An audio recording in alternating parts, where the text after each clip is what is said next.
À l'affiche de la saison 2 des Traîtres à partir du 12 juillet sur M6, Caroline Margeridon fourmille de projets, dont la suite d'affaires conclue et l'inauguration d'une grosse nouveauté loin de la télé. Elle se confie à Télé Loisirs. Sera-t-elle traître ou loyale ? À partir du mercredi 12 juillet, Caroline Margeridon s'illustrera dans la deuxième saison des Traîtres diffusée sur M6.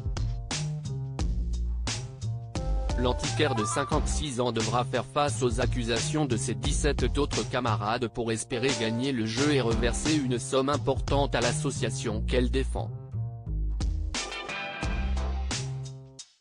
Dans les semaines à venir, on verra également la maman de Victoire et Alexandre sur Fort Boyard ou encore dans le grand concours de TF1, en attendant le grand retour d'affaires conclu. Cette 7e saison connaîtra son plus grand bouleversement depuis son arrivée sur France 2, le départ de Sophie Davant et l'arrivée de Julia Vignali.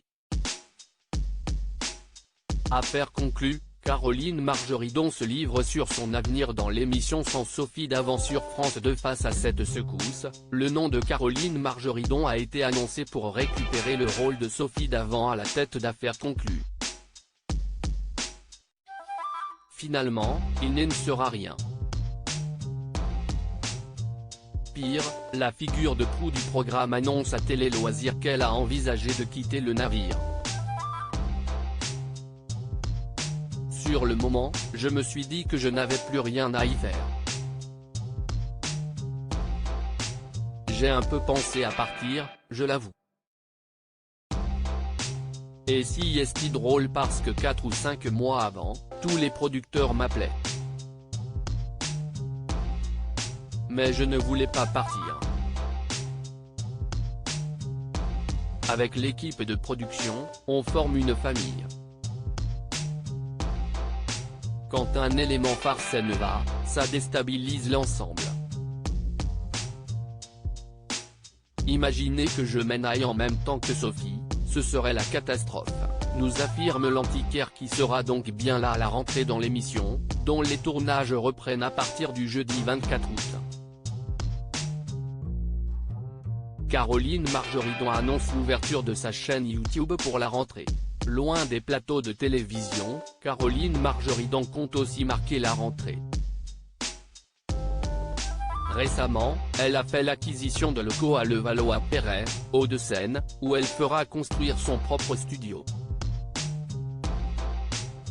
J'attaque les travaux cet été, se réjouit-elle. Mais pourquoi un tel projet ? Je me dis que l'avenir, ce n'est pas que la télé. Je vais créer une chaîne YouTube, un genre de talk show.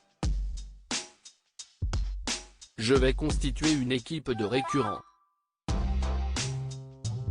Je voudrais faire un mélange de Christophe de Chavannes, Thierry Ardisson, Michel Polac, Léa Salamé, une télé où on montre que la vie est belle et faire venir des gens partis de rien et qui s'en sont sortis, se réjouit-elle. Pour découvrir cette nouveauté, rendez-vous pour le lancement en octobre ou novembre prochain.